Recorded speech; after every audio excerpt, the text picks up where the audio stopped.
हाँ जी, लो भाई आगे शुरू करें।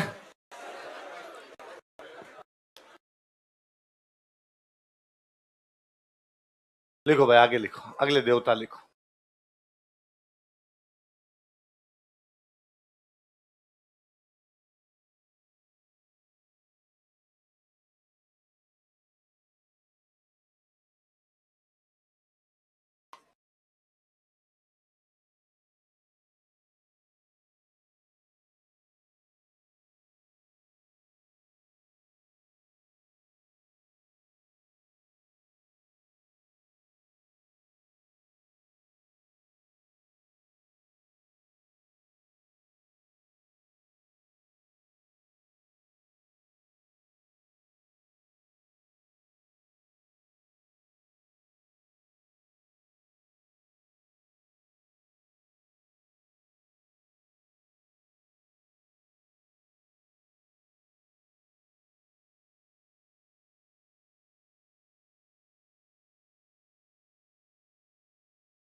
उतारो देख, कौन सी देवता है? देवनारायण जी। देवनारायण जी महाराज का जन्म कहां पर हुआ? आसींद। आसींद पड़ता है भीलवाड़ा। आसींद कहां पर है? पिताजी का नाम क्या था? सवाई भोज। मम्मी का नाम क्या था? सेठू। पत्नी का नाम क्या था? People they. और मेला कब लगता है इनका? भाद्रपद शुक्ल सप्तमी। कब लगता है? मैं यदि कहूं कि राधा अष्टमी से एक दिन पहले, एक ही बात है। देवनारायण जी महाराज का जो जन्म था, वो गुर्जरों में एक ब्रांच होती है बगड़ावत। कौन से गुर्जर? तो बगड़ावत गुर्जर परिवार में इनका जन्म हुआ था। लिख लो, बगड़ावत गुर्जर परिवार में इनका जन्म हुआ था। He born in Bagdawat Gurjar family. Bagdawat Gurjar परिवार में इनका जन्म हुआ था। He born in Bagdawat Gurjar family. Bagdawat Gurjar परिवार में इनका जन्म हुआ था। कौन से परिवार में जन्म हुआ? इन्हें भगवान विष्णु का अवतार माना जाता है। He is considered as incarnation of Lord Vishnu. इन्हें भगवान विष्णु का अवतार माना जाता है। He is considered as incarnation of Lord Vishnu. भगवान विष्णु का अवतार माना जाता है। He is considered as incarnation of Lord Vishnu. किसका अवतार मानते हैं? भगवान विष्णु का। डॉक्टर साहब थे अपने टाइम के, दवाइयां दिया करते लोगों को, तो औषधि का देवता, दवाइयों का देवता। लिख लो, इन्हें औषधि का देवता कहा जाता है। He is called as deity of medicine. इन्हें औषधि का देवता कहा जाता है। He is called as deity of medicine. औषधि का देवता कहा जाता है। अच्छा, दवाइयां किसकी बनाई जाए तो नीम के पत्तों की बनाते। किसकी बनाते? इसलिए मंदिर में क्या चढ़ाए जाते हैं? नीम। देख लो, मंदिर में नीम के पत्ते चढ़ाए जाते हैं। Leaves of neem are offered in temple. क्या ऑफर किए जाते हैं मंदिर में? मंदिर में नीम के पत्ते चढ़ाए जाते हैं। Leaves of neem are offered in temple.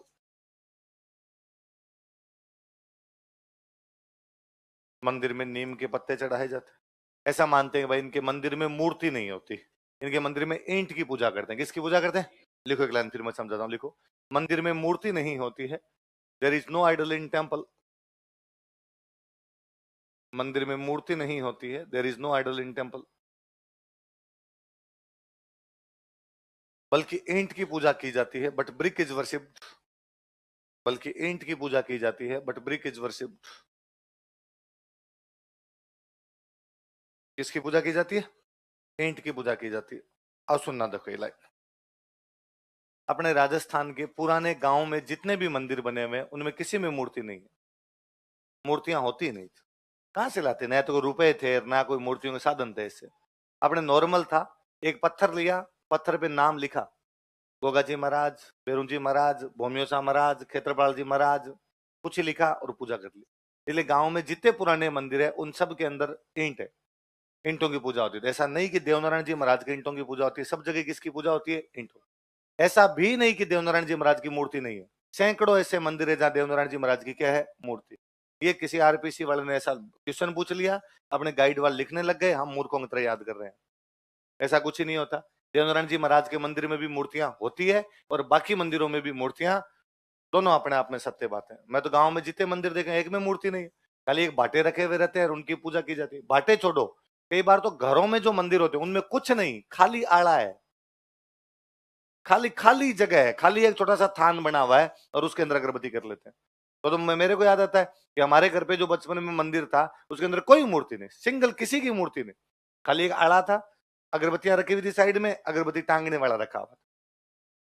जाते करी अगरबत्ती, दो तीन देवी देवताओं के लिए नाम, अगरबत्ती लगाई, रेडी। बाद में मुझे याद है मैंने ही शायद को दिवाली पर अखबार में लक्ष्मी जी वाला पाना आता था, लक्ष्मी जी के पाने आते थे, वो लक्ष्मी जी वाला पाना उसमें छपा था।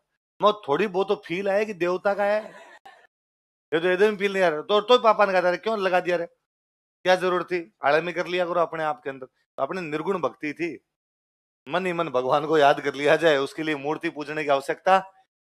कल मैंने बताया था आपको, पाबू जी की फड़ कौन सी जाति की भोपे गाते हैं, कौन से वाद्य यंत्र के साथ, देवनारायण जी की फड़ गुर्जर जाति के भोपे गाते हैं जंतर वाद्य यंत्र के साथ। कौन सा वाद्य यंत्र, देखो, गुर्जर भोपे, गुर्जर पृष्ठ, गुर्जर भोपे, गुर्जर पृष्ठ, जंतर वाद्य यंत्र के साथ देवनारायण जी की फड़ गाते हैं। Sing Phad of Devnarayan ji with Jantar musical instrument, जंतर वाद्य यंत्र के साथ देवनारायण जी की फड़ गाते हैं। Sing Phad of Devnarayan ji with Jantar musical instrument, जंतर वाद्य यंत्र के साथ देवनारायण जी की फड़ गाते हैं। Sing Phad of Devnarayan ji with Jantar musical instrument, जंतर वाद्य यंत्र के साथ देवनारायण जी की फड़ गाते हैं। तो पाबू जी की फड़ कौन से वाद्य यंत्र के साथ, रावण था। ये फड़ किसके साथ, जंत्र। सबसे लंबी फड़ यदि किसी देवता की, देवनारायण जी महाराज, खूब लंबी चलती जाती, खत्म होने का नाम ही नहीं लेती, लिख लो। देवनारायण जी की फड़ सबसे लंबी है, phad of Devnarayan ji is longest, Devnarayan ji की फड़ सबसे लंबी है, phad of Devnarayan ji is longest, Devnarayan ji की फड़ सबसे लंबी है। पर देवनारायण जी महाराज गुर्जरों के मुख्य देवता हुए, तो ज्यादातर जो फड़ बंचवाने वाले लोग होते हैं वो कौन होते हैं, गुर्जर। पाबूजी महाराज तो जो ऊंट रखेगा पाबूजी महाराज की पूजा करेगा, तो पाबूजी की फड़ फिर अलग अलग सब लोग बंचवा लेते हैं। तो कोई लोकप्रिय फड़ ज्यादा हुई तो वो कौन सी हुई, पाबूजी। ये लिख लो, लोकप्रिय फड़ बराबर पाबूजी, पॉपुलर फड़, एक साथ याद हो जाएंगे, बॉक्स में बंद कर लो, लोकप्रिय फड़ बराबर पाबूजी। अब तक की मतलब क्या हुआ, किसकी, हाँ। समझा तू, मतलब समझा इसका क्या मतलब हुआ, लंबी फड़ का लंबा गीत लंबा है, खत्म होने का नाम ही नहीं ले रहा। ये अपने पता नहीं कैसे कोई कैसे बोलते हैं इनको, इसका मतलब वो गीत खत्म होने का नाम ही नहीं ले रहा। भाई गीत फट गाई जाती है, मैंने क्या लिखा है, गाई जाती है, तो गाना लंबा है। चित्र बने होते हैं, बाकायदा चित्र होते हैं, जितने चित्र होंगे उतना ही गाना होगा। पर चित्र तो मान लो एक चित्र है, उसमें गाना कितने मिनट का है, उसमें भी तो डिपेंड करता है ना। तो ये अपने वाले यूं इधर उधर कर लेते हैं, बाकी इसका मतलब कि भाई वो एक रात में तो खत्म होने का नाम ही नहीं ले रही, गाई जाओ उसको आप। तो सबसे लोकप्रिय फड़ किसकी है? मंदिर लिखो, मंदिर कहाँ कहाँ पे।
कहाँ पे मंदिर बताओ देखे? आसीन, देवमाली, देवधाम और देव डोंगरी। देवधाम कहां पर है? जोधपुरिया। जोधपुरिया पड़ता है टोंक। जोधपुरिया कहां पड़ता है? टोंक। देवमाली कहां पर है? ब्यावर। ब्यावर कहां पर? अजमेर। ब्यावर अजमेर। और आसीन कहां पर है आपका? भीलवाड़ा। चित्तौड़ वाले मंदिर का नाम क्या है? मेवाड़ में एक राणा हुए थे, राणा सांगा। कौन हुए थे? राणा सांगा देवनारायण जी महाराज को खूब मानते थे। तो ये देव डूंगरी वाला जो चित्तौड़ वाला मंदिर है, किसका बनवाया हुआ है? लिख लो। राणा सांगा ने इस मंदिर का निर्माण करवाया था। राणा सांगा बिल्ट दिस टेम्पल।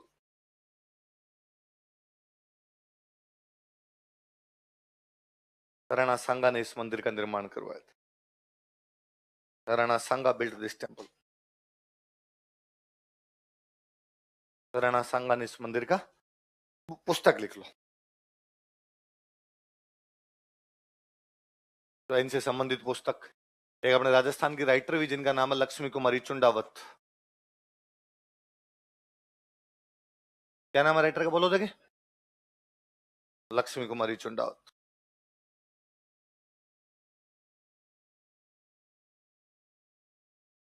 और लक्ष्मी कुमारी चुंडावत ने बुक लिखी थी बगड़ावत।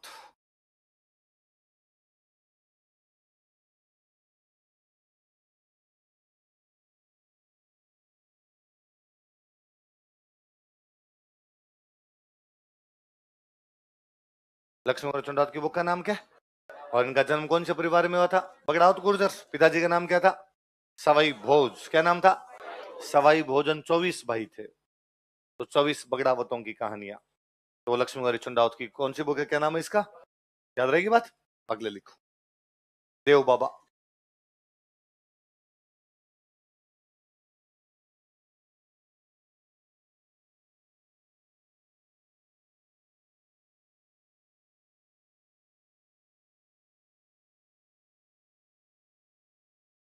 क्या नाम है?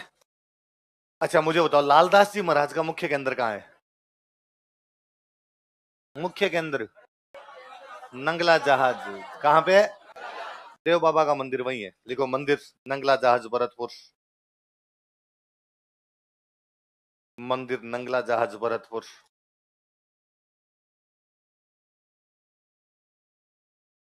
नंगला जहाज भरतपुर। कहाँ पे मंदिर? कहाँ पे?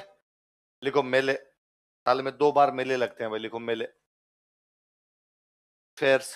मैं यदि कहूं कि इनका एक मेला ऋषि पंचमी के दिन लगता है, तो बताओ। भाद्रपद।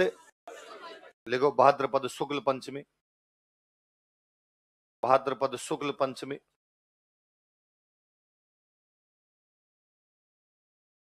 मैं यदि कहूं कि इनका एक मेला गुलाबी गणगौर के दिन लगता है, चैत्र शुक्ल पंचमी। लिखो चैत्र शुक्ल पंचमी। तो साल में 2 बार मेले हैं। बताओ कब कब है?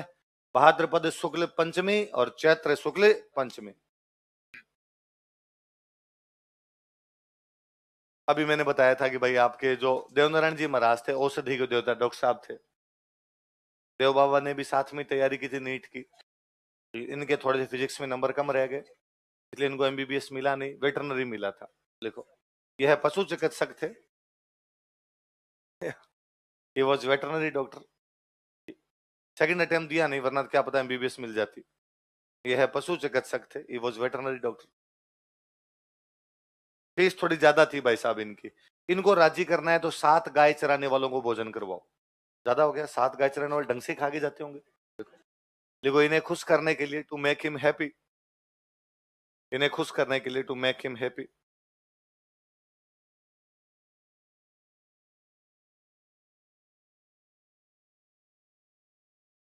7 ग्वालों को भोजन करवाना पड़ता है। 7 cows herdsman to be fed. 7 ग्वालों को भोजन करवाना पड़ता है, या 7 ग्वालों को भोजन करवाया जाता है। 7 cows herdsman to be fed. 7 ग्वालों को भोजन करवाया जाता है, किन्हें खुश करने के लिए। कितने ग्वालों को भोजन करवाओ? अगले लिखो भाई, मल्लीनाथ जी।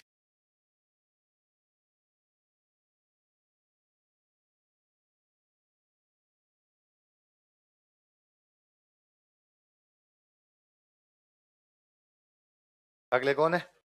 मल्लीनाथ। मारवाड़ में राठौड़ वंश था। ये राठौड़ वंश के राजा थे। देखो, यह मारवाड़ के राठौड़ राजा थे। He was Rathore king of Marwar. यह मारवाड़ के राठौड़ राजा थे। He was Rathore king of Marwar.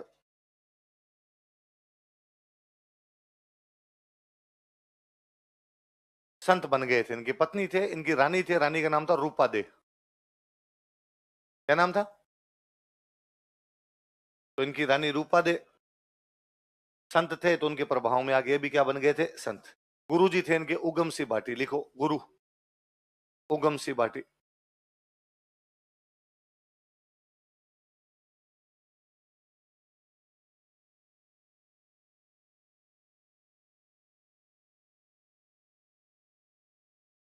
गुरु जी का नाम क्या था? उगम सिंह भाटी। संत बन गए तो बाद में 1399 के आसपास इन्होंने मारवाड़ में बहुत बड़ा हरि कीर्तन करवाया था। सारे संतों को बुलाया था। तो कोई पूछे भाई कौन से एक लोक देवता ने हरि कीर्तन का आयोजन करवाया था, तो किसने करवाया था? कब करवाया था? लिखो 1399 ईस्वी में, इन 1399 एडी। 1399 ईस्वी में 1399 एडी इन्होंने मारवाड़ में हरि कीर्तन का आयोजन करवाया था। ही कंडक्टेड हरि कीर्तन इन मारवाड़। इन्होंने मारवाड़ में हरि कीर्तन का आयोजन करवाया था। ही कंडक्टेड हरि कीर्तन इन मारवाड़। मारवाड़ में हरि कीर्तन का आयोजन करवाया था। मंदिर है भाई इनका, बाड़मेर में गांव पड़ता है तिलवाड़ा।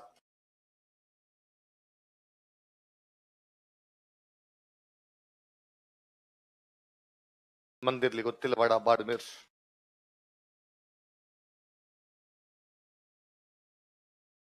मंदिर कहां पर है? तिलवाड़ा बाड़मेर। मेला लगता है चैत्र कृष्ण एकादशी से लेके चैत्र शुक्ल एकादशी। कब से कब तक बताओ? चैत्र कृष्ण एकादशी से चैत्र शुक्ल। कितने दिन हो गए? 15 दिन। देखो मेला चैत्र कृष्ण एकादशी से चैत्र शुक्ल एकादशी तक। फ्रॉम चैत्र कृष्ण एकादशी टू चैत्र शुक्ल एकादशी। चैत्र कृष्ण एकादशी से चैत्र शुक्ल एकादशी तक। फ्रॉम चैत्र कृष्ण एकादशी टू चैत्र शुक्ल एकादशी। किसका मेला लगता है?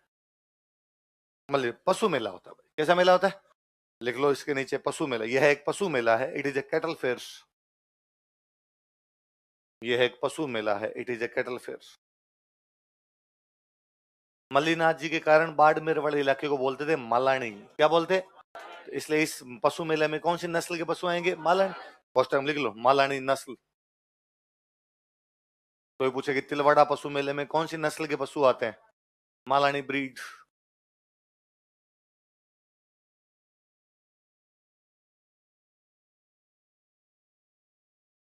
कौन सी नस्ल के पशु आते हैं? कौन से पशु मेले में? तिलवाड़ा। तिलवाड़ा पशु मेला कब से कब तक लगता है? इनकी रानी का नाम क्या था? लिख लो। इनकी रानी रूपा देवी एक लोक देवी है। His queen Rupade is also folk goddess. इनकी रानी रूपा देवी एक लोक देवी है। His queen Rupade is also folk goddess. इनकी रानी रूपा देवी एक लोक देवी है। His queen Rupade is also folk goddess. इन दोनों पति पत्नी ने मिलकर भाई एक तो सामाजिक भेदभाव कम करने का प्रयास किया, तो समाज में छुआछूत वगैरह उसको दूर किया था। लिख लो इन्होंने सामाजिक भेदभाव कम करने का प्रयास किया था। They tried to reduce social discrimination. इन्होंने सामाजिक भेदभाव कम करने का प्रयास किया था।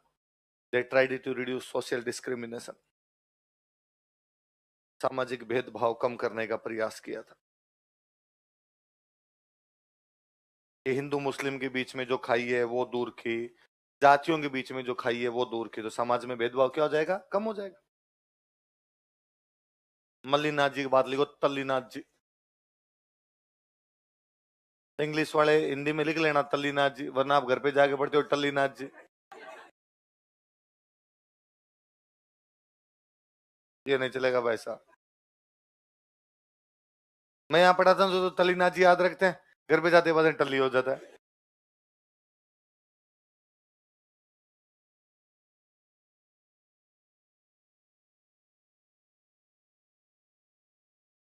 देखो अभी पिछले देवता कौन बताए मैंने आपको? और मैंने बताया कि मारवाड़ के राजा थे, बताया मैंने। सुनना देखो, मल्लीनाथ जी ने अपने बाद में अपने भाई को राजा बना दिया था, और मल्लीनाथ जी के भाई का नाम था वीरमदेव। क्या नाम था? वीरमदेव को राजा बना। वीरमदेव की नागौर के अंदर जोइया मुसलमान रहते थे। इन जोइया मुसलमानों से एक लड़ाई होती है, उस लड़ाई के अंदर वीरमदेव लड़ते हुए काम आ जाते हैं। तो वीरमदेव के बाद वीरमदेव का बेटा राजा बनता है, बेटे का नाम है चुंडा। क्या नाम है? अभी देखो, अपने मेहा जी पढ़ रहे थे तब अपने पढ़ा था कि मारवाड़ के राव चुंडा के समकालीन थे। तो वो जो राव चुंडा वो किसके बेटे हैं? वीरमदेव। वीरमदेव किसके भाई है?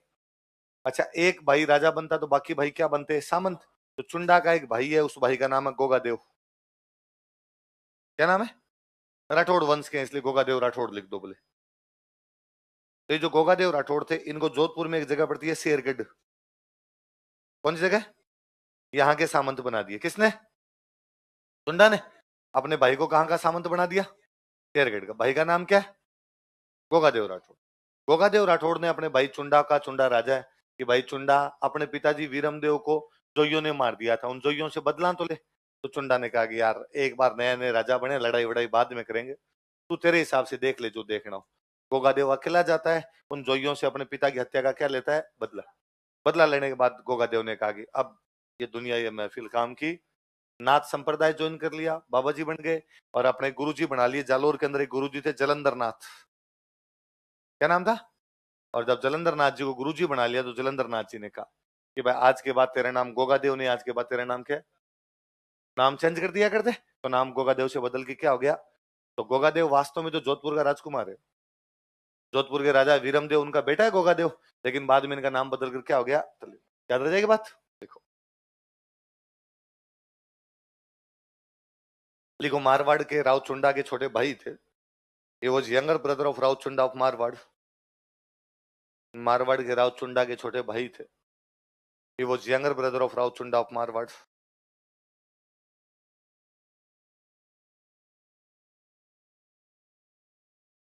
वास्तविक नाम लिखो, गोगादेव राठौड़। Actual name Gogadev Rathore.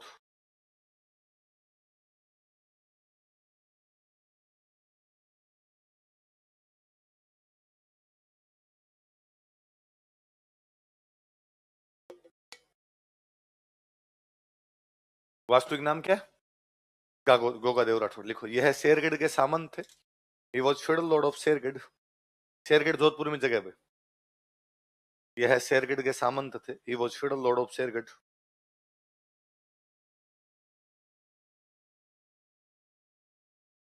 यह है शेरगढ़ के सामंत थे। He was federal Lord of Shergarh. Line change करो। इन्होंने अपने पिता वीरमदेव की हत्या का बदला लिया था। He took revenge of murder of his father Viramdev. इन्होंने अपने पिता वीरमदेव की हत्या का बदला लिया था। He took revenge of murder of his father Viramdev.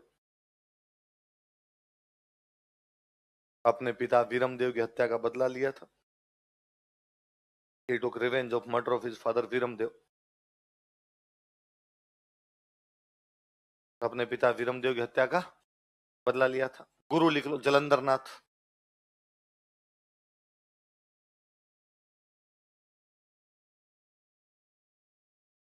गुरु जलंधर नाथ। गुरु जी कौन थे? जलंधर नाथ। जालोर साइड में नाथ संप्रदाय था उस टाइम भी, तो इसलिए जालोर में इनका मंदिर बना हुआ है, पांचोटा में। देख लो, मंदिर पांचोटा जालोर।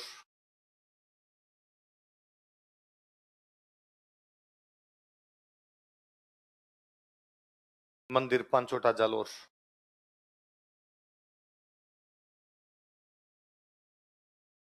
अब सुनना देखो, गांव में जहां मंदिर वगैरह बनाए जाते हैं ना, तो मंदिरों के पास में जमीन छोड़ते हैं खाली, चारों तरफ खाली जमीन छोड़ते हैं।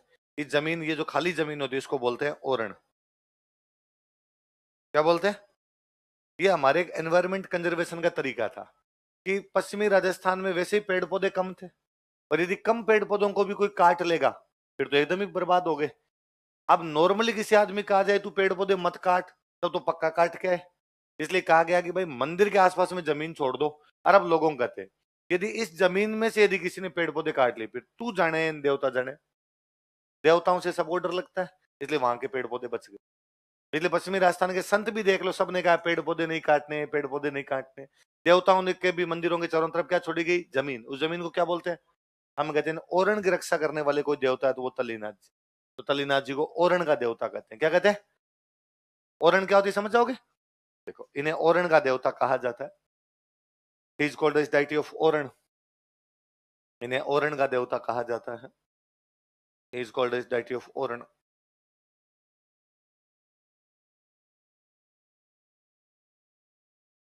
किसका देवता कहा जाता है? ओरण का देवता कहा जाता है। He is called as deity of oran. मंदिर के आसपास की वो जमीन जहां से पेड़ पौधे नहीं काट सकते क्या कहलाती है? ओरण। ओरण के देवता कौन है? तल्लीनाथ। आगे लिखोगे बिग्गा जी।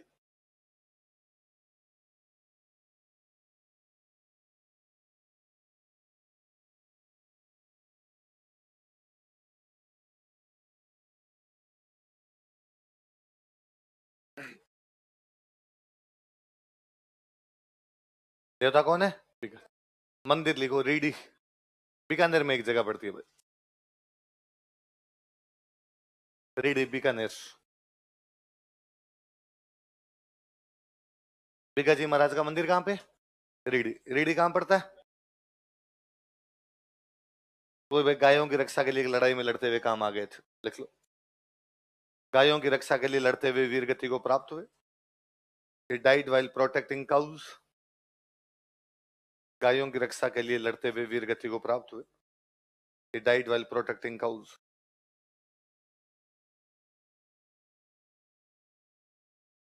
गायों की रक्षा के लिए लड़ते हुए वीर गति को प्राप्त हुए।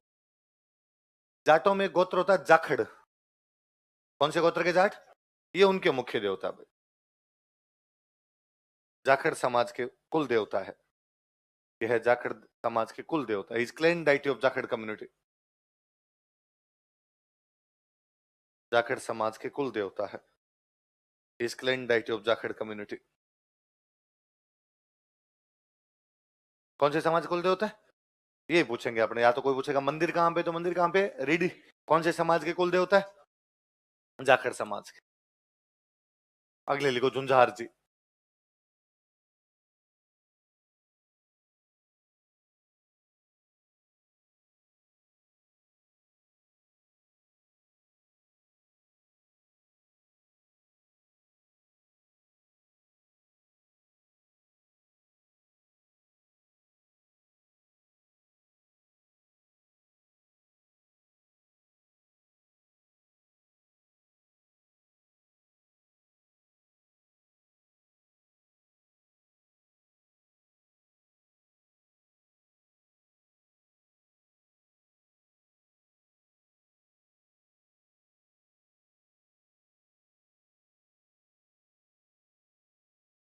जन्म कहां पर हुआ था?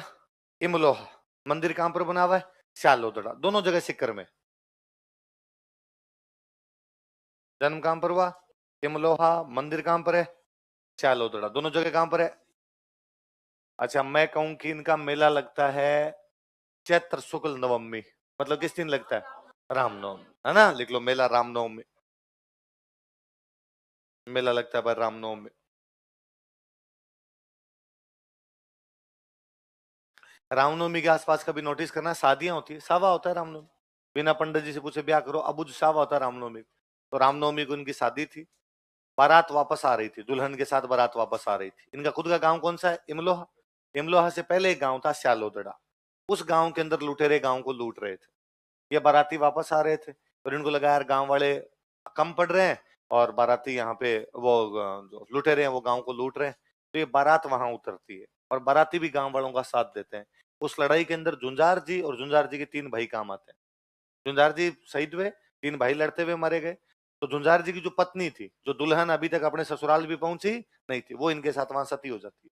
तो वहां लोगों ने बाद में इनकी पूजा करनी शुरू की कि यार कोई आदमी ब्याह के बीच में से उतर गया, अभी तक अपने घर नहीं पहुंचे थे, उससे पहले यहाँ पे लड़के मारे गए। तो बाद में इस मंदिर में दूल्हे की मूर्ति है, दुल्हन की मूर्ति है, तीन भाइयों की मूर्ति है। दूल्हे कौन? झुंझार जी। दुल्हन कौन? इनकी पत्नी। तीन इनके भाई। तो कोई पूछेगा कौन से मंदिर में दूल्हा दुल्हन तथा तीन भाइयों की मूर्तियों की पूजा की जाती है? चलो जरा, किसका मंदिर है वो? झुंझार जी। कब पूजा की जाती है? रामनवमी। देख लो, मंदिर में दूल्हा दुल्हन तथा तीन भाइयों की मूर्तियां हैं।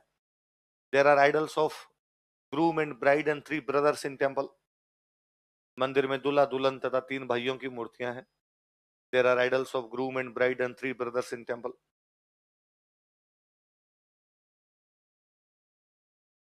मंदिर में दूल्हा दुल्हन तथा 3 भाइयों की मूर्तियां हैं। There are idols of groom and bride and 3 brothers in temple. दूल्हा दुल्हन तथा 3 भाइयों की मूर्तियां हैं। कौन से मंदिर में? चलो तो किसका मंदिर है?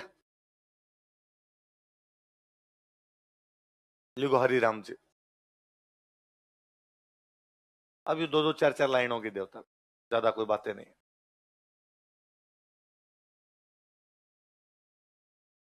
हरिराम जी।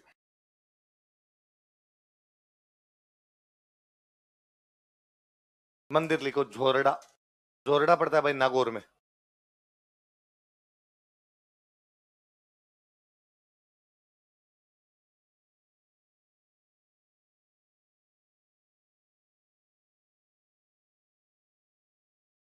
मंदिर कहां पर है? जोरडा। जोरडा कहां पड़ता है? नागौर में। अच्छा, मैं यदि कहूं कि इनका मेला ऋषि पंचमी को लगता है, भाद्रपद शुक्ल, देखो मेला भाद्रपद शुक्ल पंचमी, भाद्रपद शुक्ल पंचमी।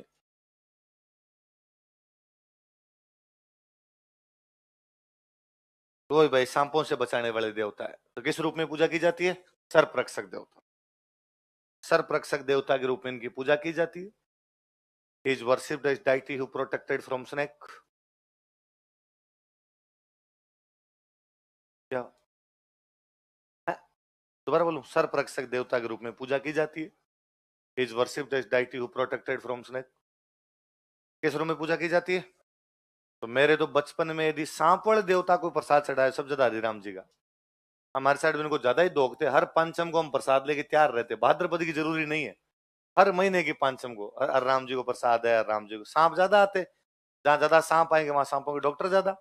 सांपों के डॉक्टर एक हरिराम जी महाराज है, तो पंचम को प्रसाद चढ़ाओ। तो मंदिर में सांप के बिल की पूजा होती है। सांप के बिल को बोलते हैं बाम्बी। क्या बोलते हैं? देखो, मंदिर में सांप की बाम्बी की पूजा की जाती है। Hall of snake is worshipped in temple. Hall of snake is worshipped in temple. सांप के बिल को बाम्बी कहते हैं। मंदिर में सांप की बाम्बी की पूजा की जाती है। Hall of snake is worshipped in temple.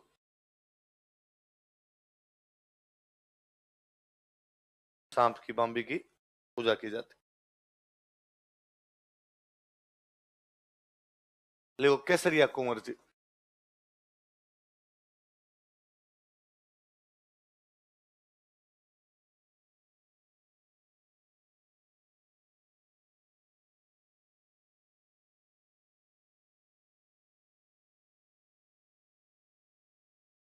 अगले कौन है? केसरिया कुंवर जी। यह गोगा जी के पुत्र थे। ये वो सन ऑफ गोगा जी। यह गोगा जी के पुत्र थे। ये वो सन ऑफ गोगा जी। अच्छा बताओ, गोगा जी को किस रूप में पूछते हैं? सर्वरक्षक देवता। तो दोनों बाप बेटे ने सेम सब्जेक्ट में एमबीबीएस किया था। लिखो, एमडी सेम में ही था इनका। इन्हें भी सर्वरक्षक देवता के रूप में पूजा जाता है। हॉस्पिटल संभाल लेंगे आगे। He is worshipped as deity who protected from snake। इन्हें सर्परक्षक देवता के रूप में पूजा जाता है। He is worshipped as deity who protected from snake। आगे लिखो जरडा जी।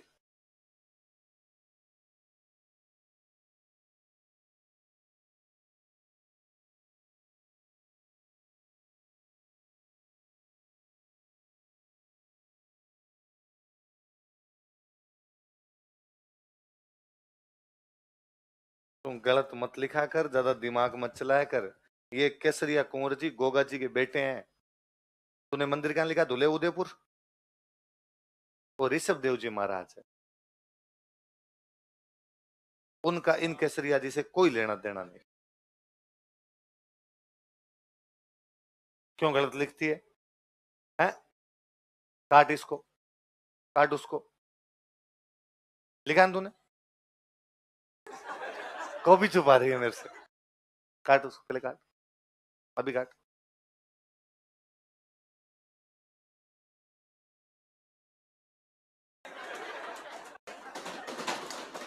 चल आगे कौन से हैं?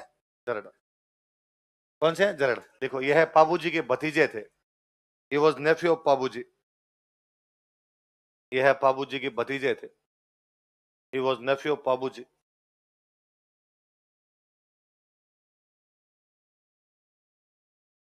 तो हुआ क्या कि भाई पाबूजी किसके खिलाफ लड़ते हुए वीर गति को प्राप्त हुए? जिंदराव खिंच। जिंदराव खिंची कहाँ का राजा था? जायल। अच्छा, उस लड़ाई में पाबूजी के बड़े भाई और शहीद होते हैं। बड़े भाई का नाम था बुड्ढो जी। क्या नाम था? तो बुड्ढो जी भी लड़ते हुए मारे गए, पाबूजी भी लड़ते हुए मारे गए। तो बुड्ढो जी की पत्नी और पाबूजी की पत्नी दोनों सती होते हैं। बाबूजी की पत्नी जिसने केवल कितने फेरे लिए थे? 3। वो भी यहाँ पे आगे सती होती है। बुड्ढो जी की पत्नी जब सती होने लगे तो घर वालों ने मना किया, भाई आपको सती नहीं होने देंगे। और क्यों नहीं होने दोगे? ये मेरी देवरानी जो केवल 3 फेरे ली हुई है, ये सती हो रही है। तो मैं तो पूरी शादी करके आई थी, मैं क्यों नहीं सती होंगी? तो कहा प्रेग्नेंट हो। और प्रेग्नेंट महिलाओं को अपने यहाँ पर सती करते। उन्होंने जिद की कि नहीं मैं सती होंगी। तो घर वालों ने समझाया, भाई आपके साथ बच्चा मर जाएगा, आपको हम कैसे सती होने दे सकते हैं? तो कहते उस महिला ने अपने पेट को चीर के अपने बच्चे को बाहर निकाल दिया। बच्चे को झाड़ के बाहर निकाला गया, इसलिए बच्चे का नाम रखा गया जरड़ा जी। क्या नाम रखा गया? राजस्थान के पहले सीजेरियन बेबी। भाई यही मतलब हुआ, और तो क्या मतलब हुआ? ऑपरेशन ही हुआ है पेट को चीर के निकालने का मतलब। अब जरड़ा जी बड़े हुए। जरड़ा जी बड़े हुए, जरड़ा जी ने देखा यार घर में न तो पापा, न चाचा, ना मम्मी, ना चाची। तो पूछा भाई सारे गए कहाँ? तो पता चला कि पापा को और चाचा को फूफा जी ने मार दिया। राजेंद्र राव खिंची क्या लगते थे? फूफा जी। अब जरड़ा जी के जीवन का एक ही सपना है, फूफा जी को सल्टाना है। अब जरड़ा जी मौका देखे कि यार कैसे मारे इस फूफे को अपने। लेकिन फूफा जी डाकी टाइप का आदमी, फूफा जी मरे नहीं। तो जरड़ा जी ने अपनी बुआ जी से बातचीत की कि बुआ जी मेरे को फूफा जी को सल्टाना है। बुआ जी तैयार बैठते कि मार डाकी को इसको। बुआ जी मेरे भाइयों को मार के मेरा पूरा पियर बर्बाद कर गया ये आदमी। और का ध्यान रख, ऐसे तो मरेगा नहीं। ये दिन में सोता है, उस टाइम तू आ जाना, सोते हुए को मार दे। और तू आ जाना, तू कहना बुआ जी से मिलने जा रहा हूँ, तेरे को रोकेगा नहीं। तो कहा ठीक है। फिर दिन जरड़ा जी दोपहर के अंदर गए।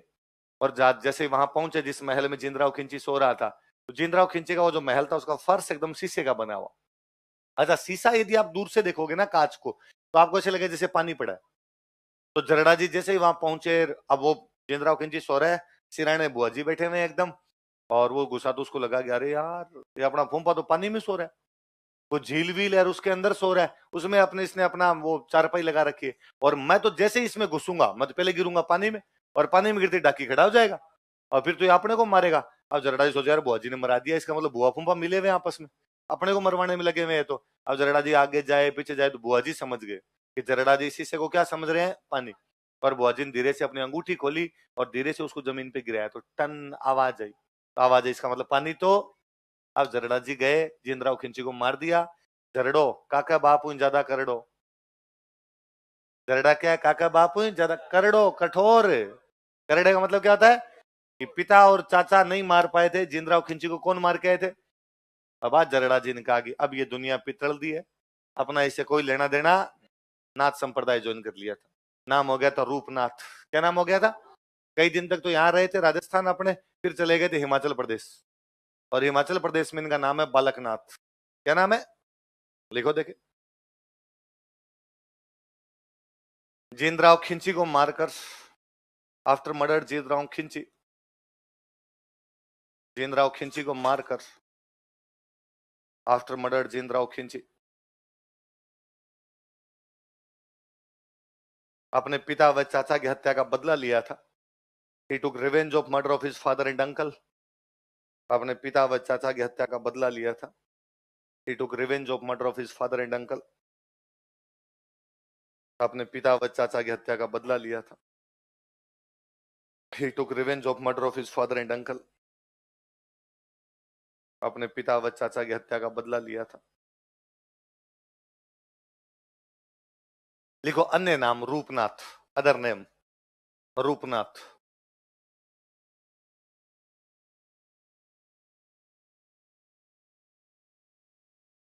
अन्य नाम क्या है?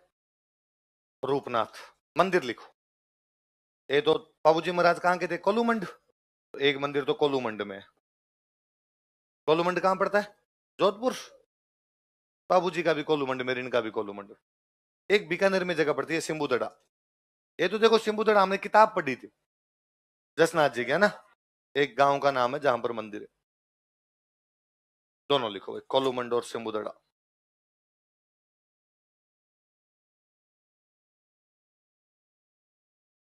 कोलूमंड कहां पर? जोधपुर। सिंबुदड़ा कहां पर? बीकानेर। और बाद में कहां चले गए थे? हिमाचल। और हिमाचल में इनको क्या कहा जाता है? बालकनाथ। लिख लो, हिमाचल प्रदेश में बालकनाथ के रूप में इनकी पूजा की जाती है। In Himachal Pradesh is worshipped as Balaknath. Himachal Pradesh में इनकी बालकनाथ के रूप में पूजा की जाती है। In Himachal Pradesh is worshipped as Balaknath. मैं एक दिन किसी क्लास में पढ़ा रहा था और मैंने कहा कि भाई हिमाचल प्रदेश में इन्हें बालकनाथ के रूप में पूजा जाता, तो कोई स्टूडेंट खड़ा हुआ और उसने कहा सर सच में ही पूछते हैं क्या? हिमाचल में अपने वाले देवता क्यों पूजेंगे? यूं ही सर को एक आधे गांव में मूर्ति लग गई होगी, अपन ने पढ़ना शुरू कर दिया, अपने भी हाँ में हाँ मिलाई। तो यार हो सकता है तो एक आधे गांव में कहीं पूज रहे हो और मान लिया गया कि हिमाचल प्रदेश में भी इनको पूछते थे। किस रूप में पूछते थे? जो क्लास में एक दूसरे स्टूडेंट थे वो खड़े हुए और उन्होंने कहा सर मैं हिमाचल प्रदेश का ही। हिमाचल प्रदेश में एक डैम बना था, पोंग, पोंग बांध। कौन सा बांध था? आगे ज्योग्राफी में आप पोंग डैम पढ़ोगे। सतलज पे पोंग डैम जब बनाया गया था, पोंग डैम जब बनाया गया तो अब जब कोई भी डैम बनता है तो उसके आसपास की जमीन सरकार एक्वायर करती है। तो अब वो जो किसान होंगे उनका क्या किया जाए? तो सरकार किसानों को दे भाई हम तुम्हें दूसरी जमीन दे देंगे। तो जब पोंग डैम बना था हिमाचल प्रदेश में, उन वो जो किसान थे जिनकी जमीनें एक्वायर की गई, उनको जमीनें दी गई गंगानगर में। कहा मिली? तो अपने गंगानगर में खूब सारे हिमाचल प्रदेश के किसान रहते हैं। कांगड़ा जिले के इसलिए कांगड़िए बोलते हैं कि कांगड़िए रहते हैं। तो वो खड़े हुए, उन्होंने कहा सर मैं वो पोंग डैम वाले वो जो है हम गंगानगर रहते हैं यहाँ पर। तो मैं कहा हाँ यार मुझे पता है कांगड़ा के लोग रहते हैं यहाँ पे। तो सर मैं हिमाचल का ही हूँ और अब भी हमारा लेना देना है, ठीक है यहाँ आके बस के पर आते जाते हैं, कोई शादी ब्याह होते हैं उसमें जाते हैं, मरण शरण होता है उसके अंदर जाते हैं। हमारे सर हिमाचल का ऐसा कोई गांव नहीं है जहां बालकनाथ जी का मंदिर नहीं है। और सर आप बुरा मत मानना सारे लोग, आपके राजस्थान में मैंने कहीं बालकनाथ जी का मंदिर नहीं देखा। तब हमने सबने एक दूसरे की तरफ देखा कि हाँ अपन ने यहाँ पे रूपनाथ, बालकनाथ, जरड़ा जी नाम के मंदिर तो देखे। तो सर आप ऐसे कैसे कह सकते हो कि हिमाचल के एक आधे गांव में पूछते होंगे? एक आधे गांव में पूछते हो आप, हम तो हर गांव गांव में पूछते हैं। तो हमने सॉरी बोला, सबने सॉरी यार मान लिया। बालकनाथ जी महाराज को ज्यादा कहां पे पूछ रहे हैं? 2017 या 18 में तो रक्षाबंधन की 3-4 दिन की छुट्टियां आ गई। जैसे अब ईद की 3 दिन की छुट्टियां हो गई थी, तो रक्षाबंधन की 3-4 दिन की छुट्टियां आ गई। मैं रूम गया, साथ वाले रूममेट ने कहा यार 3-4 दिन की छुट्टियां क्या करे क्या करे, घूमने चलते हैं ले कहीं पे। कहाँ चलें घूमने के लिए? तो किसी दोस्त ने कहा कि अपने चलते हैं मनाली। ठीक है, हाँ तो हाथ पता लगा है मनाली की, यहाँ से कोई ट्रेन की नहीं है, कोई फ्लाइट यहाँ से की नहीं है, कैसे जाए? तो कहा यहाँ से चलते हैं चंडीगढ़, चंडीगढ़ से हाथों हाथ अपने को मनाली की बसें मिल जाती है वहां से। दूसरे दिन यहाँ से फ्लाइट में बैठे चंडीगढ़, चंडीगढ़ वो हमें कोई 12-1 बजे उसने छोड़ दिया। स्टैंड, बस स्टैंड ही पहुंच गए हम 12 बजे। जैसे हम 12 बजे बस स्टैंड पहुंचे तो वो पता चला कि मनाली वाली बस तो जाएगी शाम को 5 बजे और शिमला वाली चलेगी 12:30 बजे। तो हमें लगा यार 5 घंटे चंडीगढ़ क्या करेंगे, चंडीगढ़ हमारा पहले घुमा हुआ था। तो हमने दिमाग लगा कि क्यों ना अपने यहाँ से चलते हैं शिमला। ये करें 12:30 चलेगी। शिमला कितने किलोमीटर है? तो किसी ने कहा 160-170 किलोमीटर है, मतलब 2 घंटे। मतलब अपने 2:30 बजे कहाँ पहुंच जाएंगे? शिमला। शाम को 8 बजे तक तो दिन उगा रहता ही है, तो शाम को 8 बजे तक तो लगभग रौनक रहती है। 8 बजे तक शिमला नाप देंगे 5-6 घंटे में अपने, और रात को 10-1 बजे किसी बस पकड़ेंगे, शिमला से कहाँ चले जाएंगे? मनाली। तो शिमला भी देख लेंगे, मनाली। ज्यादा डेढ़ होशियार आदमी होता है। हमें क्या पता कि इस पहाड़ों में बसें धीरे धीरे चलती है।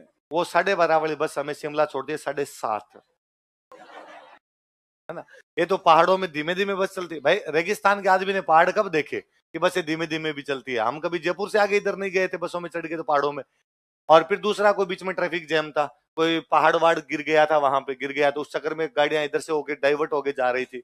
धीरे धीरे धीरे धीरे फिर पहाड़ों में से चले, मैं तो उल्टियां कर करके मर गया। और ऊपर जाए नीचे जाए। 7:30 बजे जब शिमला पहुंचे तो अपनी तो हालत नहीं थी कि होटल तक चल के जा सके, दो जो साथ में थे वो लटका के लेके गए। होटल में जाके पड़ गए भाई रात को। तो सुबह उठ के हमने वो जो होटल वाले भैया थे उनको पूछा कि भैया शिमला में देखने लायक क्या है? भैया ने वापस हमसे पूछा कि शिमला में देखने लायक क्या है? क्यों आए तुम लोग शिमला? शिमला में देखने लायक कुछ भी? अरे भैया कुछ तो होगा यार। हाँ उसने कहा ऐसे तो मंदिर है, फलाण जी मंदिर है, फलाण जी मंदिर है, फलाण जी। अब जो है वो देखेंगे। भैया यार कैब करवा दो, भैया ने कैब करवा दी। कैब वाले भैया के साथ हम तीनों बैठे। अब वो मंदिर दिखाए, ये माता जी का मंदिर है, ये गणेश जी का मंदिर है, ये शिव जी का मंदिर है। अब 2-3 मंदिर देख देख के हम परेशान हो गए। भाई मंदिर देवरे धोखने तो हमारे कौन से कम थे, हमारे वाले धोख लेते हम तो हम पीछे बैठे बैठे गालियां निकाले यार कोई ढंग की जगह नहीं है यहाँ पे। फाइनली मैंने उन कैब वाले भैया कहा कि भैया यार आप मंदिर मत लेके जाओ। और यार अंग्रेजों की राजधानी थी शिमला, तो अंग्रेज कुछ तो बना के गए होंगे, जो अंग्रेज बना के गए वो दिखा दो। तो उनका हाँ यहाँ पे वॉइसरॉय रहा करता था अंग्रेजों का, वॉइसरॉय लॉज, तो वॉइसरॉय लॉज दिखा दे। तो वॉइसरॉय लॉज लेके वहां हमारे 2-2.5 घंटे थोड़े ठीक कटे। आप हिस्ट्री के स्टूडेंट होते हो तो वहां पे चीजें देखने लायक भी होती है कि यार यहाँ नेहरू जी आए थे, या कैबिनेट मिशन की मीटिंग भी थी, यहाँ क्रिप्स आया था, यहाँ गांधी जी आए थे, तो अपने कई फोटो वोटो देखे, कहीं वो देखा। बाहर निकलते ही हमने वापस उसको कहा कि अब तो उसने कहा मंदिर, नहीं जाएंगे हम मंदिर, कोई ढंग की जगह लेके जा। तो उसने कहा कि एक ढंग की जगह है पर वो शिमला से 20 किलोमीटर बाहर है और उसके मैं एक्स्ट्रा पैसे लूंगा। क्या है वहां पे, उसने कहा मंदिर। तो मंदिर भी शिमला में देख ले। उसने कहा रुको, वहां जो मंदिर है ना उसके, वो हनुमान जी का मंदिर है। मगर हनुमान जी हमारे खूब है, सालासर बालाजी, मेहंदीपुर बालाजी 2 है, मेरे दोनों देखे हुए, वापस चला जाऊंगा, क्या खास है ऐसा। तो उसने कहा यार सुनो तो सही बात, हम ऐसा मानते हैं, इस स्थान के बारे में ऐसा कहा जाता है कि जब लक्ष्मण जी को बाण लग गया था, मेघनाथ ने जब लक्ष्मण को बाण मार दिया और लक्ष्मण वहां पे मूर्छित हो गए और कहा गया संजीवनी बूटी से जीवित होंगे, तो हनुमान जी संजीवनी बूटी लेने के लिए जा रहे थे। संजीवनी बूटी कहाँ थी, हिमालय में। जब वो हिमालय में जा रहे थे तो उनको ये नहीं पता था हिमालय के कौन से पहाड़ पे। जब वो यहाँ से ऊपर से निकल रहे थे तो उन्होंने यहाँ नीचे देखा, तो हमारे उस पहाड़ पर एक तपस्वी बैठा बैठा तपस्या कर रहा था। तो हनुमान जी यहाँ उतरे, उस ऋषि को पूछा कि यार संजीवनी कौन से पे मिलेगी, इसलिए उस ऋषि ने बताया भाई फलाना पहाड़ है उस पे मिलेगी। फिर हनुमान जी फलाने पहाड़ पे गए, फिर उनको पता नहीं चला संजीवनी कौन सी है, तो पहाड़ पूरा ले गए। लेकिन पहले इस पहाड़ पर हमारे वाले पे उतरे थे, इसलिए जहां हनुमान जी उतरे वहां उनके पैरों के निशान है, इसलिए उन पैरों के निशान की पूजा की जाती है। खुद हनुमान जी के पैरों के निशान है। तो यार फिर तो चलेंगे यार, बालाजी के पैरों के निशान है तो हम उस गांव में चले गए। वो गांव शिमला से 20 किलोमीटर बाहर गांव है, जाखू, जाखू नाम करके गांव है। वो भैया हमें नीचे लेके गए और नीचे ले जाके गाड़ी खड़ी की और हमें कहा आपके पास जितना भी कोई माल मत्ता इधर रखो, गाड़ी के अंदर पर्स वर्स सारा रख दो, तुम्हारे चश्मे उसमें हीरो बने घूम रहे हो सारी यहाँ रखो तुम। क्यों, तो कहा ऊपर इतने ज्यादा बंदर है कि हाथ में जो कुछ होगा छीन के भाग जाएंगे, इसलिए तुम्हारे पास कुछ ही नहीं होना चाहिए, खाली गाबे गाबे होने चाहिए, और ये भी कोई फाड़ सकता है, ध्यान रखना। तो मैं ठीक है, प्रसाद भी मत लेना, ऊपर जाके प्रसाद लेना। और हमने देखा कि वाकई पहाड़ की ऊंचाई पर बना हुआ मंदिर और खूब सारे टूरिस्ट जा रहे। तो हमें लगा यार बंदा जगह तो सही लेके आया। हम 3-4 सीढ़ियां चढ़े, इतने में मैंने नीचे मुड़ के देखा तो नीचे पहाड़ के ऊपर, नीचे पहाड़ की तलहटी, तलहटी की तरफ एक और विशाल मंदिर बना, ऊपर लिखा बाबा बालकनाथ का मंदिर। बाबा बालकनाथ नाम देखते अपने अंदर के राजस्थान जी के बाहर आया उछल के, पर बाबा बालकनाथ। मैंने साथ वाले दोनों कहा अरे बालकनाथ जी का मंदिर। उनका कौन बालक, अरे मैं जरदा जी महाराज, जरडो काका बापू ज्यादा करडो। उनका हाँ यार रूपनाथ जी के रूप में, यहाँ बालकनाथ जी के रूप में पूजा जाता है। मैं यार पहले इनके धोख लगाएंगे अपने, यार इतनी दूर चला के आगे थे अपने आए तो धोख लगा के जाए बाबे के यहाँ पे। हम उस मंदिर में गए तो वहां कोई नहीं, खाली मंदिर पड़ा, क्योंकि वो लोकल मंदिर है। वहां पर लोकल के लोग आते हैं और लोकल के लोग उसी दिन आएंगे जिस दिन दिन होगा। ऊपर वाला मंदिर टूरिस्टों के लिए, टूरिस्ट तो जब आएगा तभी आ जाएगा। तो हम गए, पुजारी जी बैठे थे, हमने आराम से जाके धोख लगाई, आराम से जाके चरना मर्त लिया, प्रसाद लिया, सेल्फियां वेल्फियां खींची वहां पे। फिर मैंने यूं उन पंडित जी से पूछा कि पंडित जी बालकनाथ जी कौन थे। तो पंडित जी ने कहा ये राजस्थान के राजकुमार थे और यहाँ पर आ गए थे, तपस्वी होकर नाथ संप्रदाय में होके आ गए थे। क्या करके आए थे कि वहां कोई लड़ाई झगड़ा करके आए थे, किससे लड़ाई की थी, किसके बेटे थे, क्यों आना पड़ा यहाँ पे, इस बारे में कुछ भी जानते हो। उनका यार ये तो मेरे को कुछ भी पता नहीं। तो मैं सुनो, फिर मैंने उनको पाबू जी की भी पूरी कहानी सुनाई और जरडा जी की भी सुनाई। मैं बाहर आया तो मेरे दोनों दोस्तों ने कहा यार तू है ना पक्का मास्टर है, 2 दिन हो गए तेरे को टाबर तो दिखे नहीं, तो बापड़े पुजारी जी को सल्टा दिया तूने यहाँ पे, इनको कहानियां सुना रहा है। कौन है, मेरे मेरे गेस्ट है, बाहर बैठे हैं, तो उनको कहा वेट करो है, तो भी के 7 बजे तक वेट करो, क्योंकि 7 बजे छोड़ूंगा अगला। चलो क्या लिखा, क्या, हाँ क्या बता रहा था मैं। तो फिर मैंने उनको कहानी बताई, तो उनका हाँ यार ऐसा ऐसा मेरा कुछ सुना हुआ तो है। तो आप भी जब कभी शिमला जाएं तो कौन से, पहली बात तो जाना ही नहीं है नहीं जाना उस शहर में कुछ भी नहीं। अब मैंने तो किसी एक वीडियो में से बोल दिया और अरे नहीं जाना रे, शिमला फर्जी शहर है नहीं जाना, और किसी ने वीडियो कट करके और लगा दिया। ये तो जो वीडियो कट करके लगाते हैं मैं इनको कट कर दूंगा कभी, ये ऐसे ऐसे वीडियो लगा देते हैं मेरे। फिर उसके नीचे भाई हिमाचल प्रदेश वालों ने क्या गालियां निकाली है, तेरा मुंह देख ले खुद कान, बाबा बना तो खुद घूम रहा है यार। ऐसे ऐसे मास्टर होंगे तो दुनिया की तो लंका लग गई फिर तो। और भाई रे तुम ऑनलाइन वालों ऐसे मत लगाया करो यार वीडियो कोई। तो आप शिमला अपने जाना, पर फिर भी जाना पड़ जाए, खुदा ना खास्ता जाना पड़ जाए तो अपने कहाँ जा कहना है, जाखू जा कहना है। जाखू में जाखू वाले मंदिर पे तो जाना है बाद में, पहले किसके धोख लगानी है अपने यार, टेढ़ा है पर। आगे लिखो।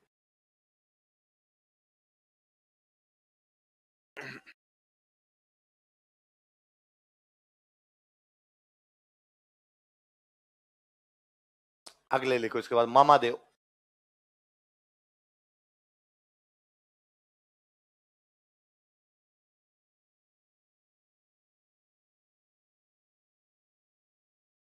अगले कौन है? मामा देव जी का बरसात के देवता। भाई बरसात करवानी हो तो किसकी पूजा करो, लिख लो। यह है वर्षा के देवता है, he is deity of rain. यह है वर्षा के देवता है, he is deity of rain.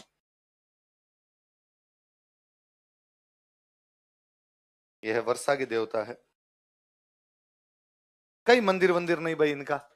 और जब भी गांव में बरसात वगैरह नहीं होती है तो इनका एक तोरण बना होता है, उस तोरण की पूजा की जाती है। किसकी पूजा करते हैं, लिख लो।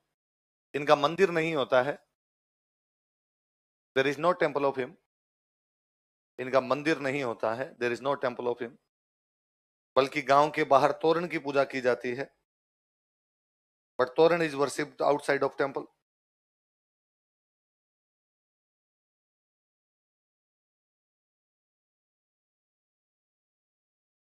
बल्कि गांव के बाहर तोरण की पूजा की जाती है, बट तोरण is worshipped outside of temple, outside of village.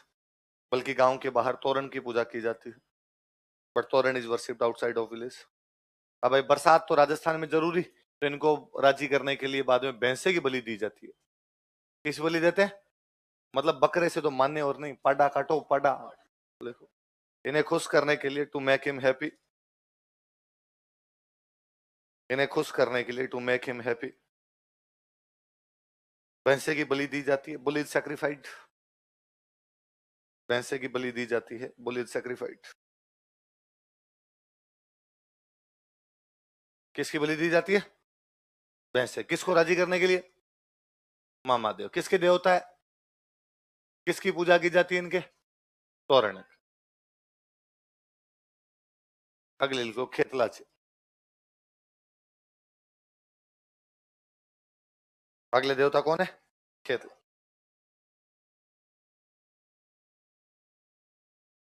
खेतला जी का मंदिर है सोनाना।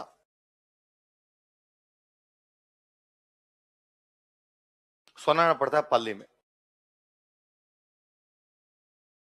सोनाना कहां पड़ता है, पाली। मैं यदि ये कहूं कि नए साल के दिन इनका मेला लगता है, चैत्र शुक्ल, लिख लो, मेला चैत्र शुक्ल एकम।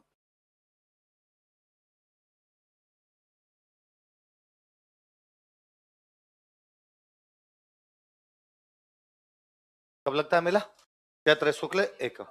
जिन बच्चों को थोड़ी बोलने में दिक्कत आती है इनका इलाज करते हैं यहाँ पर, लिख लो। यहाँ पर हकलाने वाले बच्चों का इलाज किया जाता है। Children who stammer are treated here. यहाँ पर हकलाने वाले बच्चों का इलाज किया जाता है। Children who stammer are treated here. यहाँ पर हकलाने वाले बच्चों का इलाज किया जाता है। Children who stammer are treated here. इसका इलाज किया जाता है, हकलाने। कहाँ पे, सोनाना। सोनाना कहाँ पर है, अगले लिखो भाई आलम जी।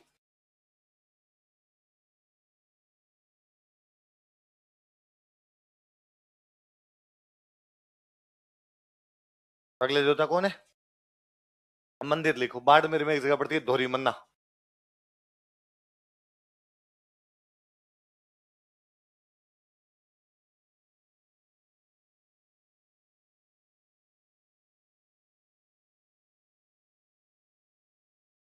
मंदिर कहां पर है, धोरी मन्ना।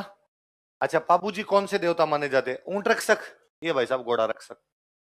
अलग अलग डॉक्टर थे सबके, लिखो। इन्हें अश्व रक्षक देवता के रूप में पूजा जाता है। Is worshipped as horse protector deity.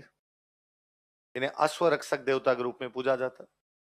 Is worshipped as horse protector deity किस रूप में पूजा जाता है? अच्छा, मैं यदि कहूं कि रामदेव जयंती जिस दिन आती है उस दिन इनका मेला होता है भाद्रपद शुक्ल द्वितीया, लिखो मेला भाद्रपद शुक्ल द्वितीया।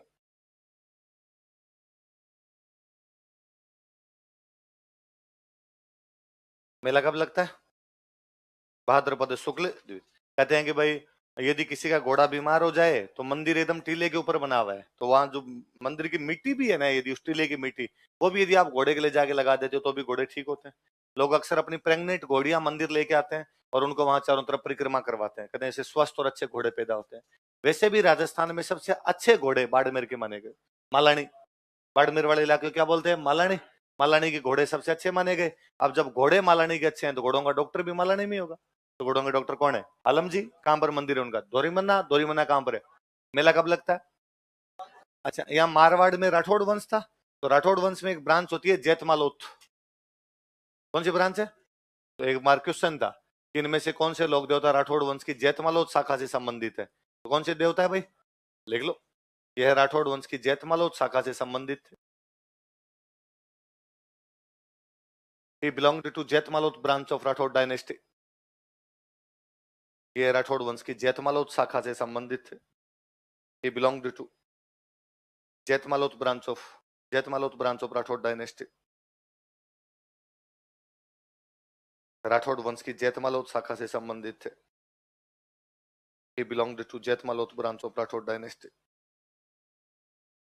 कौन सी शाखा से संबंधित थे? जैतमालोत। कौन से वंश की? राठौड़ वंश की। लिखो वीर फत्ता जी।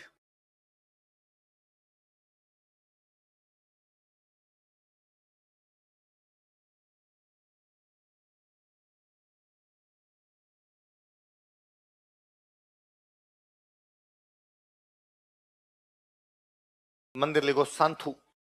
सांथू पड़ता है जालोर में।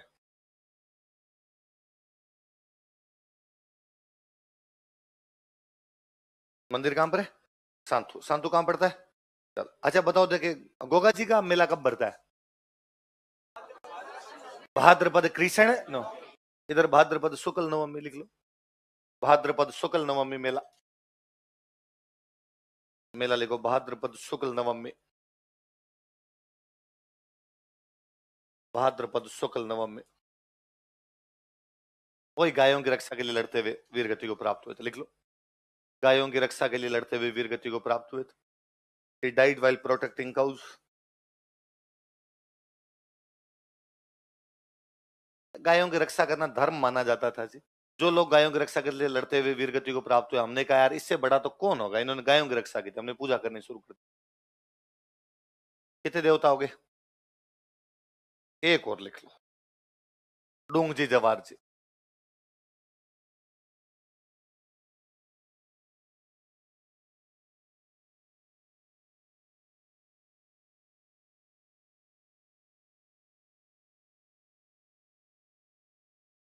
दो आदमी है ना, काका भतीजा थे, डूंग जी और जवार जी। क्या नाम बताओ देखे? डोंग जी और जवार। सिक्कर में गांव पड़ता है बाठोट पाटोदा। कौन सा गांव है?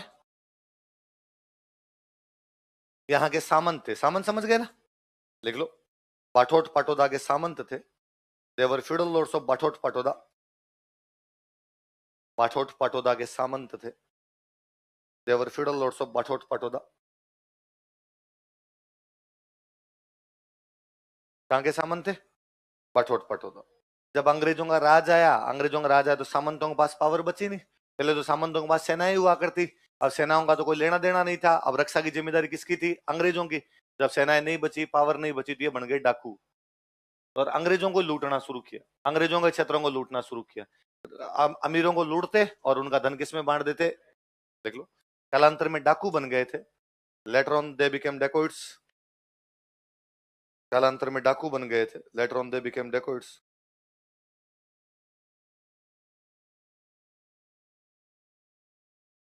तथा अमीरों को लूटकर उनका धन गरीबों में बांट दिया करते थे। And they looted rich people and distributed their money among poors. तथा अमीरों को लूट कर उनका धन गरीबों में बांट दिया करते थे। And they looted rich people and distributed their money among poors. अमीरों को लूट कर उनका धन गरीबों में बांट दिया करते थे। एक बार आरपीसी ने सवाल ही पूछा, ऐसे कौन से लोग देवता थे जो अमीरों को लूट कर अपना धन गरीबों में बांट दिया करते? कौन थे? डोंगजी और जवार जी। ऐसे ही एक बार इन्होंने शेखावटी में एक जगह पड़ती है, उसका नाम है रामगढ़। क्या नाम है? और रामगढ़ सेठों का शहर था, रामगढ़ सेठान ही नाम है उसका। और रामगढ़ के एक सेठ के पास मैसेज किया। ये यूं भले डाकू थे, जिसको लूटना होता पहले मैसेज करते, इतनी तारीख को आएंगे, माल मत्ता बार तैयार रखना। तो रामगढ़ के सेठ को मैसेज किया कि सेठ, इतनी तारीख को डोंगजी ने मैसेज किया, इतनी तारीख को मैं आऊंगा, माल मत्ता बार तैयार रखना, पुलिस को सूचना देने की कोई भी कोशिश मत करना, यदि पुलिस को सूचना दी तो अंजाम बहुत बुरा होगा। हम यदि सीधे हैं तो तू सीधा ही रहे। लेकिन रामगढ़ के सेठ ने पुलिस को सूचना दे दी। जैसे ही डोंगजी वहां पे पहुंचे, उसके घर पे सादी वर्दी में पुलिस तैयार खड़ी थी। पुलिस ने डोंगजी को पकड़ा और डोंगजी को पकड़ के आगरा के किले में बंद कर दिया। कहां बंद कर दिया? अब जब सरदार ही पकड़ा गया, सरदार पकड़ा गया तो पूरी गैंग की क्या हो गई? भंग। पूरी गैंग इनकी क्या हो गई? समाप्त। तो इनके थोड़े दिनों बाद में होली, होली आई तो इनके सहयोगी जवार जी ये सब बैठ के शराब पी रहे थे। पहले लिखो सहयोगियों के नाम, लिखो, लिखो सहयोगी कौन कौन थे, ताकि चीजें समझ में। सहयोगी एलिज,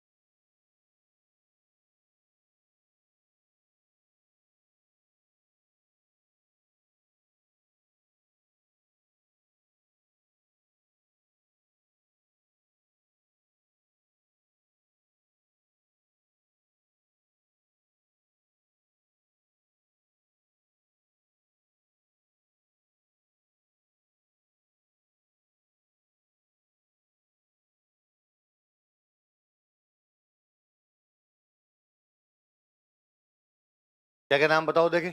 लोहड़ जी जाट, करणा जी मीणा, बालू जी नाई और सांखू जी सर्वधर्म संभाव है ना। सब जाति धर्म का बराबर यूं प्रतिनिधित्व है।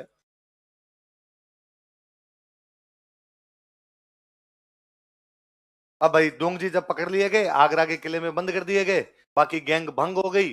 होली का दिन आया, होली पर ये सारे बैठे बैठे पार्टी वार्टी कर रहे। तो जो डोंगजी की वाइफ थे उनको बड़ा बुरा लगा, और डोंगजी की वाइफ को लगा कि देखो, इनका जो सरदार है, इनका जो मुखिया, वो तो आगरा के किले के अंदर पड़ा है और ये सब बैठ के यहाँ पे दारू पी रहे हैं। तो वो नीचे आए और उन्होंने आकर इनको डायलॉग सुना दी। शर्म तो आती नहीं है आप लोगों को? यदि इतना ही अंदर कुछ बचा हुआ है, थोड़े बहुत भी पानी बचा हुआ है अंदर, तो जाओ और जाके अपने सरदार को छुड़ाओ। और तुमसे नहीं छुड़ाया जाता, यदि तुमने सरेंडर कर दिया कि हमसे नहीं छुड़ाया जाएगा, हम हार गए, तो तुम अंदर जाके बैठ जाओ, मैं छुड़वा लाऊंगी मेरे पति को। लुगाई बेइज्जती करे तो उतर जाती है फटाफट। तो डोंगजी डोंगजी के साथी थे, इन्होंने हाथों हाथ वहां प्लान किया कि अब तो भाई डोंगजी को छुड़ा के लाएंगे। सारे के सारे यहां से रवाना हुए, गए आगरा, और आगरा के किले के पास में जाके वहां पर बैठ गए। तो आगरा के किले में जो अंग्रेजों के अफसर लगे हुए थे, वो आए और उन्होंने आकर, अरे जेल है, किला जेल बनाया हुआ है, और जेल के कोई आसपास के इलाके में बैठ नहीं सकता, उधर जाओ, यहां से निकलो। उनका सर सुनो, लॉर्ड जी साधु बने हुए और लंबी चौड़ी हाइट पर्सनालिटी थी लॉर्ड जी की, भगवा वस्त्र धारण कर लिए, व्हाइट दाढ़ी थी। और लॉर्ड जी ने कहा, सुनो, हम तो बारात लेके जा रहे थे, दूल्हा मर गया। हिंदू धर्म कहता है कि जहां कोई बंदा मरता है वहां 12 दिन करने जरूरी है। अब दूल्हे का अंतिम संस्कार तो कर दिया, अब हम यहाँ करेंगे 12 दिन।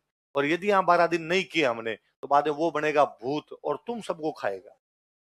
तो अंग्रेजों ने वहां जो इंडियन सोल्जर थे बेचारे, उनको पूछा कि अरे ऐसा कुछ होता है? उनका सा सलाम महाराज होता है, नारायण बलि करनी जरूरी होती है, 12 दिन बैठना जरूरी होता है, गरुड़ पुराण का वाचन करना जरूरी होता है, वरना वास्तव में भूत बन जाते हैं। तो अंग्रेजों ने कहा, ये तंग तो नहीं करेंगे अपने को अब यहाँ बैठ के? कहा, नहीं सर, ये तो कुछ ही नहीं करेंगे। अब ये 30-35 लोगों की टीम वहां बैठ गई अपने, कुछ ही नहीं करे। दिन में तो गरुड़ पुराण का वाचन कर ले, कोई मर जाता तब क्या बांसते हैं? गरुड़ पुराण। और शाम को हरजस गा ले।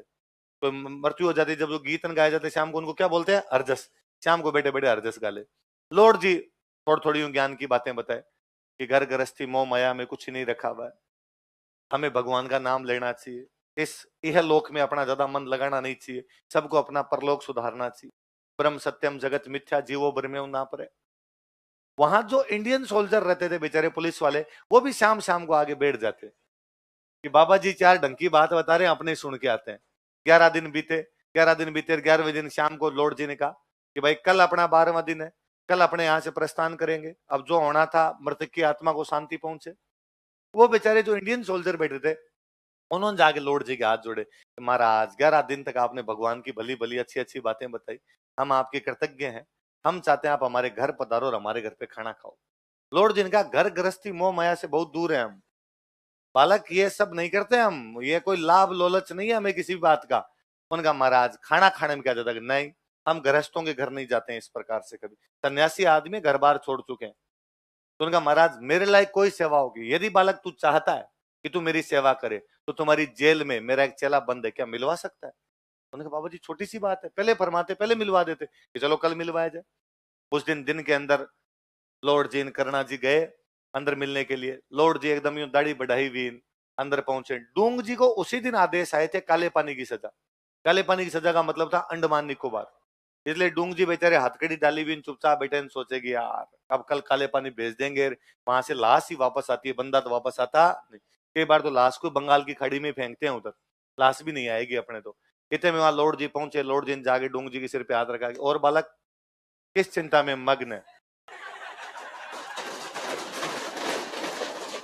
डूंग जी ने देखा कि यार आवाज तो लॉर्ड जी की है, बंदा भगवान धारण किया हुआ है, पीछे करना जी चिमटा बजाते हुए महाराज के साथ हो रखे एकदम चले के रूप में। और डूंग जी को समझ में आ गया कि दोनों ने कोई ना कोई कोतक तो रचा ही है। और कहा महाराज हालत खराब है, कल काले पानी भेज देंगे, फिर पता नहीं वहां से आ पाएंगे कि नहीं आ पाएंगे।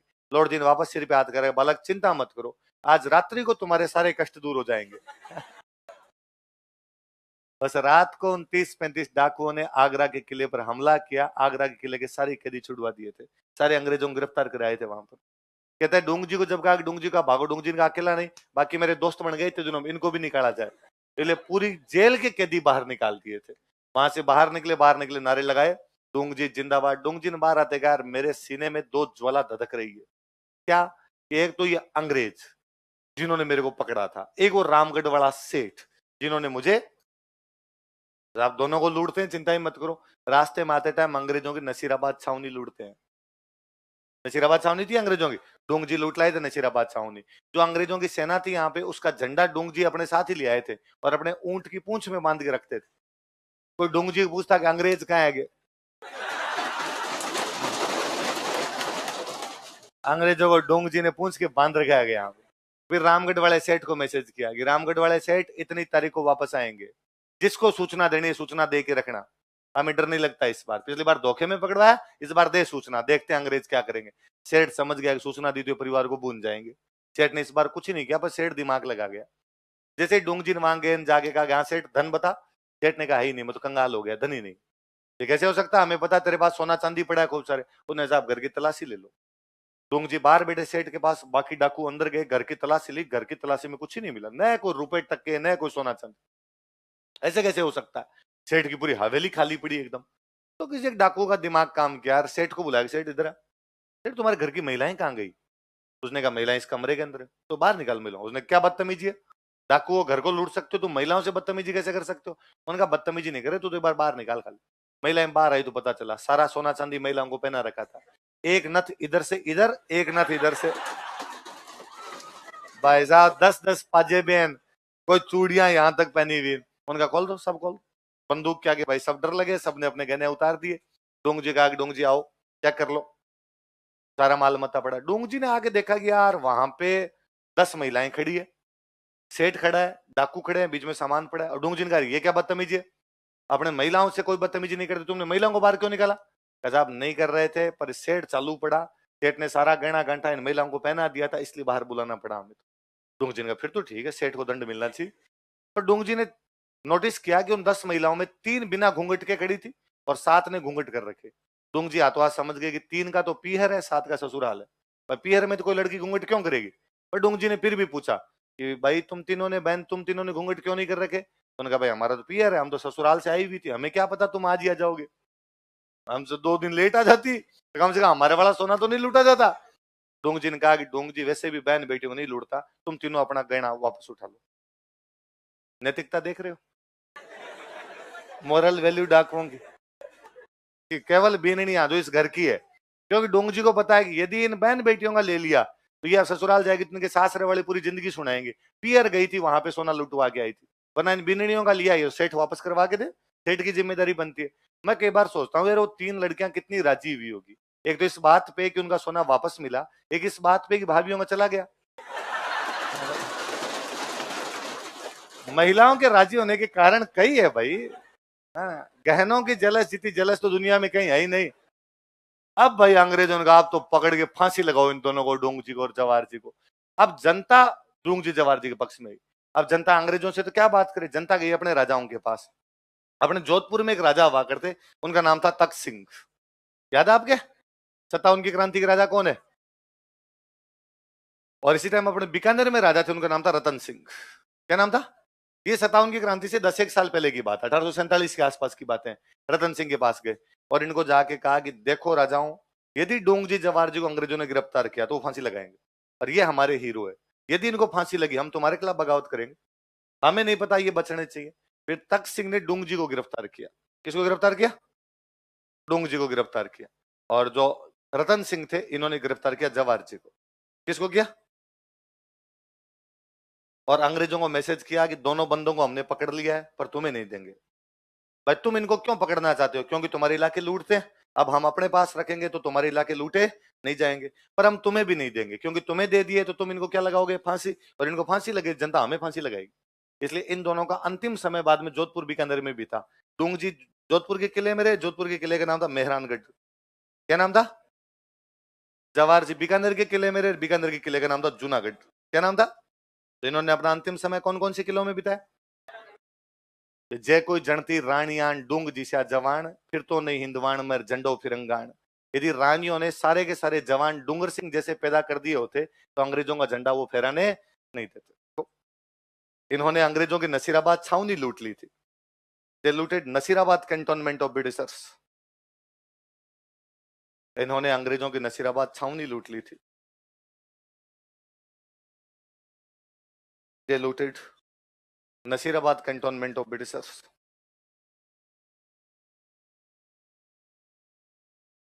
अंग्रेजों की नसीराबाद छावनी लूट ली थी।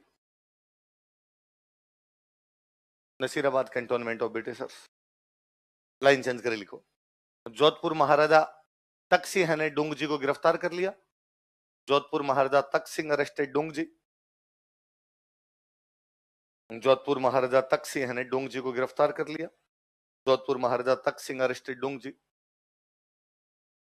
जोधपुर महाराजा तख्त सिंह ने डूंग जी को गिरफ्तार कर लिया। जोधपुर महाराजा तख्त सिंह अरेस्टेड डूंग जी तथा मेहरानगढ़ किले में रखा and captain Mehrangarh fort. Mehrangarh Jodhpur में ना, तथा मेहरानगढ़ किले में रखा एंड कैप्टन मेहरानगढ़ फोर्ट। तथा मेहरानगढ़ किले में रखा and captain Mehrangarh fort. Next line लिखो। बीकानेर महाराजा रतन सिंह ने, बीकानेर महाराजा रतन सिंह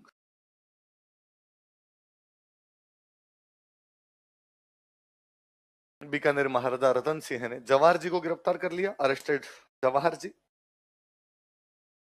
जवाहर जी को गिरफ्तार कर लिया। अरेस्टेड जवाहर जी।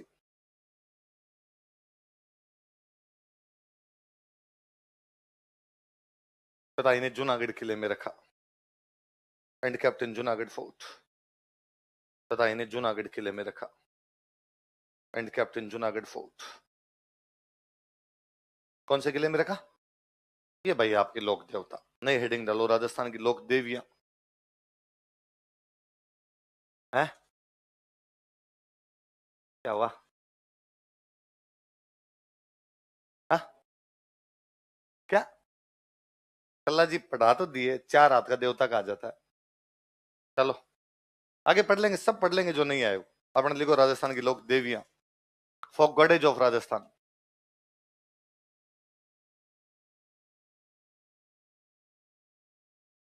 राजस्थान की लोक देवियां। तुम मुंह क्यों उतार रहे हो? है याद कैसे करोगे?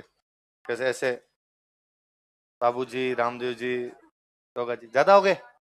कितने पेज हो गए हैं? कितने हो गए यार? लोक देवता 20 लोक देवता पढ़ाए कुल मिला के, एक टॉपिक हुआ है कुल मिला के लोक देवता है, ज्यादा है? रात जाओ, छुट्टी है, वाह, याद करो।